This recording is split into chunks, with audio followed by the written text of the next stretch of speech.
Hello, and welcome to the Gestalt IT Rundown for February 24th, 2021, the last week of February. My name is Tom Hollingsworth, and I am here with my jovial co-host, Mr. Stephen Foskett. Stephen, thank you for joining us for this week's episode of the Rundown. It's great to be here, Tom. I'm glad that we can run down the week's news. Yeah, it looks a little bit light. We got some fun stories we're going to try to bring up and maybe have a little discussion around, but you know how the news goes. Some days it's a lot, some days it's a little less. We're going to go ahead and jump into our very first story, which is about Starlink. Now, we've talked about Starlink quite a bit on the show quite recently because they've been putting a lot more satellites in orbit, but that's not the only thing that they're doing, because the next time your phone rings, it could be Elon Musk. Well, it could actually be Elon Musk providing the ability for your phone to ring, because Starlink filed a plan with the US government to start offering phone service for customers this last week. The details show that Starlink is looking to be designated as an eligible telecommunications carrier for the purposes of providing broadband in some of the states where they've won funding, but they need to have a change in the way that they're designated in order to be able to provide that service. So in order to be able to be designated to provide that service, they actually have to offer people phone service. This would also allow them to provide emergency backup phone service through the government's Lifeline program, which is a potential lucrative source of funding. Speaking of which, Stephen, we have talked in the past about how Elon Musk seems to be very good at finding ways to get the government's money to underwrite his pet projects.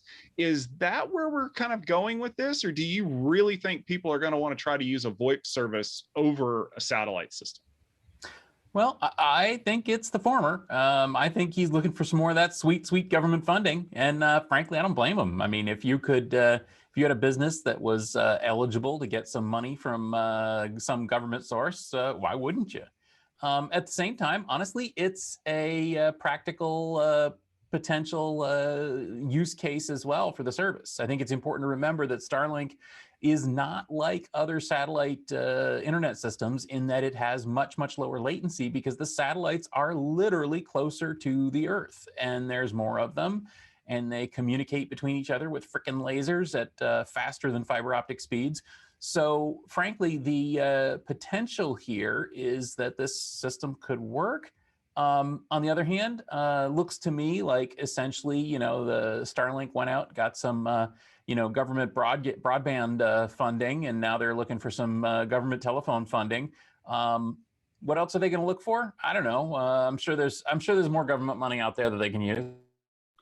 Yeah, and I will admit that with the decline in the number of people who are actually using house phone over their mobile numbers, it's kind of ironic that Elon Musk is jumping into a market that nobody wants to be in. The companies that still provide home phone service, like your cable company or your provider that wants to get in on the television side of things, they're really only doing it because they have to, because it has to be an option that you can take advantage of.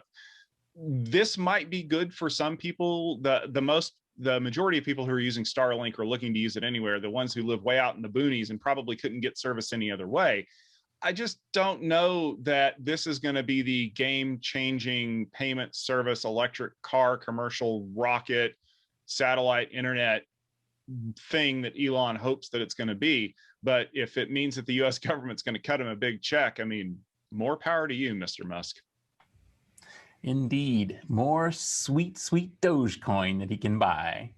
So speaking of such, which we're not going to, infrastructure monitoring company ScienceLogic is in the news with a fresh round of funding. The company is rolling out an AI ops integration in their platform, meaning leveraging AI for enterprise analyzing data and providing enhanced statistics about the state of an enterprise's devices. The AI ops functionality enhances their existing monitoring and alerting platform and looks to be to focus on the future. Tom, you recently wrote about ScienceLogic, and of course, I've also been very interested in AI ops for the Utilizing AI podcast and our AI Field Day. Is this funding round a big deal for their AI-driven plans, and does it show that the AI market is improving? Yeah, I really think that this does, because when you look at a lot of the vendors who are out there that are trying to provide infrastructure monitoring, it's very passive. It's very much collecting data from systems and kind of warehousing it somewhere. And if they're doing anything, they're kind of giving you a little bit of machine learning that they're tweaking on top of it to surface, like, oh, it looks like your hard drive's about to go out or something like that. This is something much more important. The briefing that I got from the ScienceLogic people, there's not a lot of AI ops on their website, or at least there wasn't a month or so ago, but they're really, really diving into this. Things like, customizable dynamic alert thresholds and the ability to dynamically map your entire network infrastructure based on, I'm going to discover a device and then find everything that's connected to it and classify those things. These are the things your operations teams really like. In fact, if there wasn't a pandemic going on, I would highly recommend that you head down to the ops center and just hug your operations people, because Lord knows there are probably overworked as it is. And given the turmoil that's going on with networking monitoring vendors as of late, I think that this is a really big opportunity for ScienceLogic to kind of grow their base and to double down on this AI ops functionality, because that's a big buzzword that a lot of people have been really touting. But based on what I've seen, I really think that they're doing a really great job of it. Yeah, indeed. I mean, I think it's easy to dismiss AI ops as just a buzzword. I don't think that's what you were doing, Tom, but I think that people do that sometimes. But at the same time, it's useful. One of the things that came out of the Utilizing AI podcast is it seems like there's no area of enterprise IT that isn't being touched by machine learning specifically. And frankly, using AI to help weed through tons and tons of data is a really good use of the technology. So frankly, I'm not surprised. And I'm actually pleased to see that ScienceLogic is headed in this direction. I mean, this is a company that I've respected for a while, and I'm glad to see that they're going there. Yeah, I'm optimistic to see where that is. And if you'd like to read the article that I wrote about some of ScienceLogic's new capabilities, make sure you head over to gestaltit.com and you can check that out.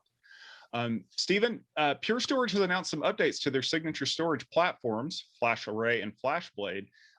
This includes more fiber channel in FlashBlade and SMB support in the FlashArray. Is this just trying to put storage in more places to help grow Pure's customer base? Or is there something interesting going on here that we're not seeing?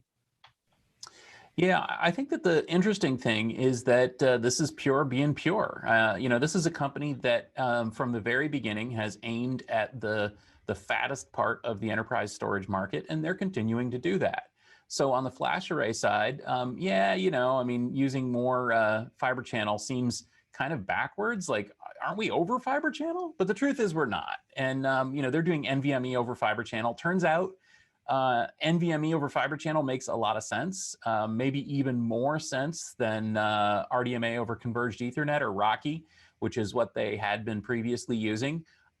So that's cool. But I think the more interesting thing to me is what they're doing on the FlashBlade side. Because this was, I don't want to say it's a product in search of a problem, but it was more of a niche product than their FlashArray.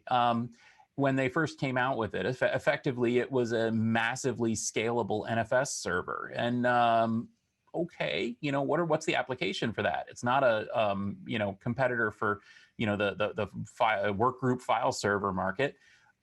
Over time, they have shown that there is a market for that. Frankly, there's a lot of applications out there that need a lot of NFS or object storage data. By adding SMB support, even this is initial support. By doing that, essentially they're adding capability in more areas, and it's going to attract specifically PACS and imaging applications that use SMB as their preferred protocol instead of NFS. Now, this may sound like a lot of mumbo jumbo, but here, let me boil it down for you. This is a system that now can be used by another big chunk of, heavy data use in the enterprise. And that's good, right? So, it's pretty cool. One more thing that I'm going to call out there is that buried in this announcement on the FlashArray side is a capability that allows them to freeze snapshots and make them impervious to ransomware. Now that's cool. Essentially, they have this capability. You can nominate a snapshot and say, like, look, save this one. Don't let anything happen to it. And not only can the regular APIs and interfaces not let anything happen to it, it's locked. Like even Pure Storage's systems administrators can't, wipe that snapshot out or change the content of that. That's pretty cool. I kind of like that. So yeah, is it super amazing news? No. Is it useful stuff that they're adding to their platforms that will make it more broadly applicable? Yeah. Is that good? Yeah. Isn't it nice to see a company that's like making stuff instead of just like, I don't know, talking about blockchain all day? I completely agree with you, because it turns out that rather than trying to sell people something they really have a hard time justifying a use case for, if you just give them features that would come in really handy, they're more likely to buy your product. And yes, I will admit, in a press release, seeing things like SMB and immutable snapshots is not like groundbreaking news, but I promise you it's going to move some boxes. And there are a lot of companies in the last 3 or 4 months that really wish they had some kind of a capability to go back to a snapshot that hasn't been corrupted by some deviously evil malware. Indeed, that's true. So Tom, another company that you and I spoke with last week is Xylinx. They're moving into the SmartNIC market. They've announced a new faster offering, the SN1000. This card offloads network and storage processing from the host CPU to a cluster of cheaper processors to accelerate I/O performance, just like the DPU or all those other kind of cards out there from competing companies. The SN1000 supports up to 100 gigabit Ethernet, and it has a 16-core ARM CPU, and of course, this is Xylinx, FPGA support. So Tom, how does the Xylinx offering stack up to the titans like NVIDIA and Intel, Pensando, Nebulon, all the rest? When you look at the fact that Xylinx is being acquired by AMD, you're seeing why right here. I mean, this is eventually going to become a very big race amongst the chip manufacturers. They're going to start using these cards because we've seen this shift away from very specific hardware like ASICs and things of that nature to general purpose CPUs. I mean, Intel basically pioneered it with DPDK. So now I can just drop an x86 CPU into my devices and I can build software that runs on top of it. That drove SDN. The problem is that doing that with an Intel processor is expensive, but not in the forking over cash part, but you're tying up a very important resource for something it really wasn't designed for. It'd be like delivering pizzas in a Lamborghini. Does it work? Yeah. Is that the best use of that car? Absolutely not. So these FPGA-based SmartNICs are a compromise. They're programmable, and Xylinx, like you said, is big into FPGAs. And the daughter card processors all run on ARM, so they're inexpensive. They're easy to seed through a system, and you can drop 1 or 2 in there, and they can accelerate all kinds of different things. Like you said, we've talked a lot to companies that are not just doing it with SmartNICs, but also with data processing units, DPUs, and they're combining storage and networking offload. And it kind of makes you scratch your head because storage and networking it's like chocolate and peanut butter. Well, it turns out they do go really well together, because if the IO is leaving the server anyway, it doesn't matter whether it's storage traffic or networking traffic, it's headed somewhere and probably needs to get there as fast as possible. And so that's what these people are banking on.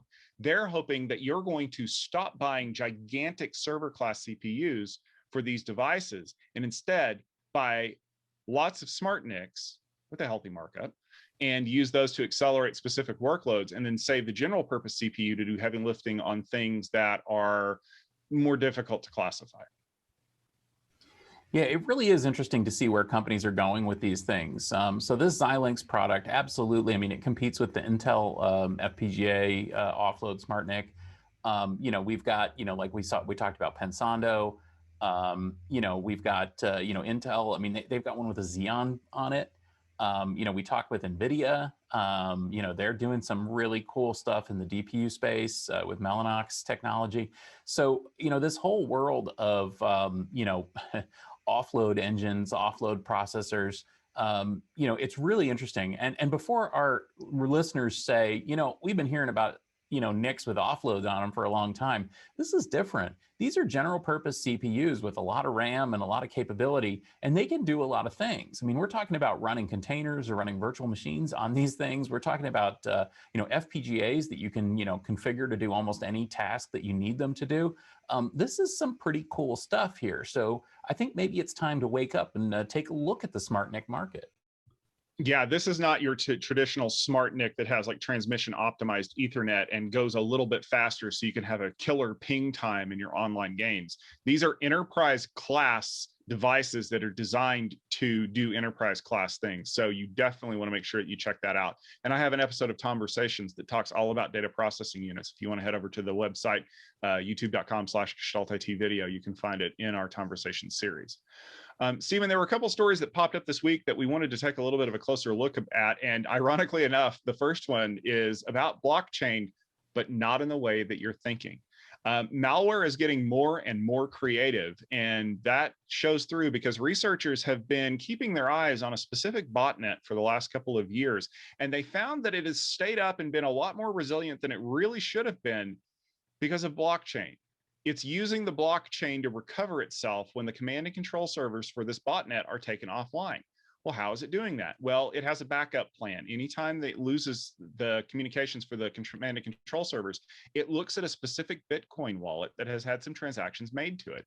And because the attackers are using the smallest tradable amount of Bitcoin, called a Satoshi, they're able to set a value in that wallet that can then be deconstructed into the IP address of the next command and control server. And it's only costing them around 25 cents to do this. The problem, though, is these researchers were finally able to figure this out. And it turns out that if it only costs you 25 cents to change that to the new command and control server, all I got to do is pop down $10 and I can completely muck up their wallet. And it's going to cost them a little bit more to start doing that now that folks are aware of this. But here's the thing that I'm thinking of, Stephen, as we're looking through the story, and I wanted to get your thoughts on it because you're a lot more adept at blockchain than me. Because the nature of blockchain makes it an immutable ledger, does this mean we're going to run into problems where people are going to start hiding values in blockchain transactions a la steganography, and then that means that we're never going to be able to get rid of this stuff? Well, yeah. I mean, we already have, no kidding, child porn in the Bitcoin blockchain. We already have amusing and less amusing messages in the Bitcoin blockchain. And now we have encoded command and control for botnet in the blockchain. Once it's in there, you can't get it out. And that's kind of by design. So yeah, but that being said, honestly, this is really no different than some of the steganography stuff that we saw previously with some of this malware. I mean, there was a case where there was a command and control was hidden inside an image uploaded to like PhotoBucket or something like that. I mean, there's been all sorts of other places that people have included stuff. This is pretty clever, but as you rightly point out, you can disrupt it by just sending some random amount of Bitcoin to the wallet in order to address it. But actually, that actually brings up an interesting thought in my head, and that is that in many places it's illegal to fund a terrorist or criminal organization. And if you're sending like legit Bitcoin, even just a few Satoshis, to the wallet of a ransomware group, aren't you funding an illegal operation? Yeah, I think a judge might be willing to accept that, but isn't that what's going on there? Well, that's funny because that's one of the things that kind of tripped up some companies that were getting infected by malware late last year. When it's a nation state that is the one who's infecting you and there's an embargo that does not allow you to send payments to a nation state, you have to get permission from the US Treasury Department in order to be able to unlock your malware. And that's actually what happened in the Garmin case. They actually had to petition the US Treasury Department. But yeah, you're right. I mean, okay, you're only sending it one Satoshi, which is like whatever the current value of Bitcoin is, you can look up the math on that.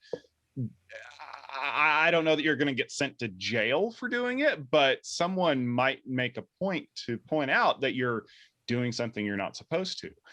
I don't necessarily know that blockchain is going to be the way that they're going to do it going forward, because there are much cheaper, better, much less detectable ways to do this. You brought up some of the other steganography. I think my favorite one was people leaving completely random comments on Britney Spears' Instagram profile, and that actually contained information on where to find stuff. Way cheaper. And does anybody really pay attention to the comments anyway? So, here's hoping that security researchers continue to stay on top of this stuff, because wrecking botnets is something we really all should be looking at doing. And just because they're getting creative with how they stay up doesn't mean we can't get creative with how to take them down. Yeah.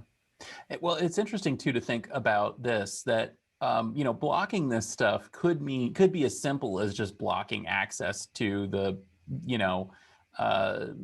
servers that are hosting this stuff, so it can't see them anymore. Also, the researchers in this case did find another way to kind of black hole this thing. But I wonder if in the future, what happens if blockchain mania means that we have a universal blockchain that is unblockable, and by design. I mean, what if we want an unblockable blockchain so that we can share, information in a secure fashion and an immutable fashion?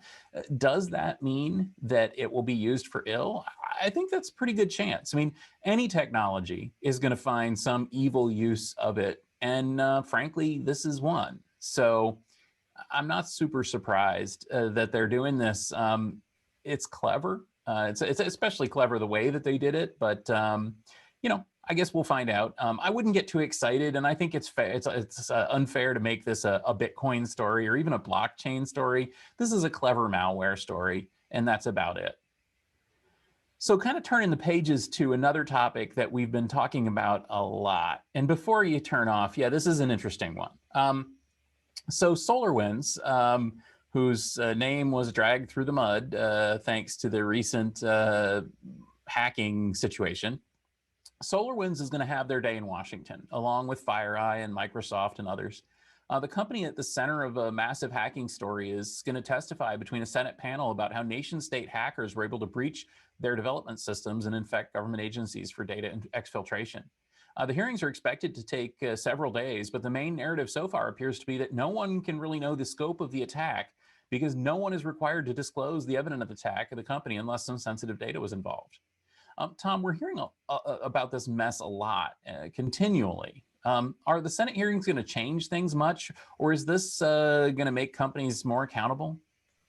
It's funny that we always hear about this. There needs to be a hearing about this. We need to get to the bottom of this. And half the time we don't ever get to the bottom of it because people either misremember or choose not to reply to the question, or worse, answer the question that wasn't asked. But I think that what we're really starting to see here, because this is a common theme among companies like Microsoft and SolarWinds, that we really don't know who got breached, because unless there were certain things that were required to be notified by law, those companies are really starting to keep quiet. And I don't know if it's because they're embarrassed.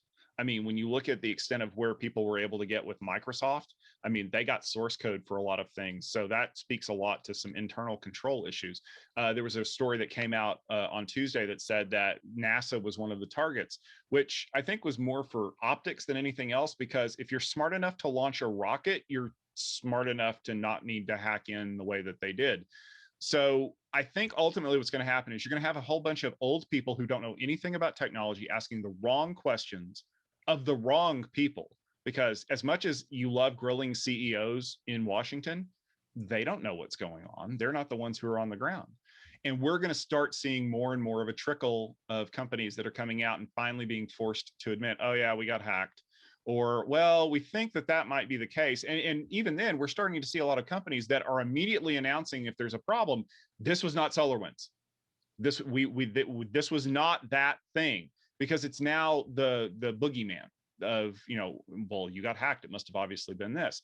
I don't know that there's going to be any more accountability than we've seen from everyone else who's been hauled in front of Congress over the last year.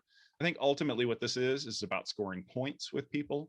This is about making a public spectacle, which is not going to motivate people to fix things any faster.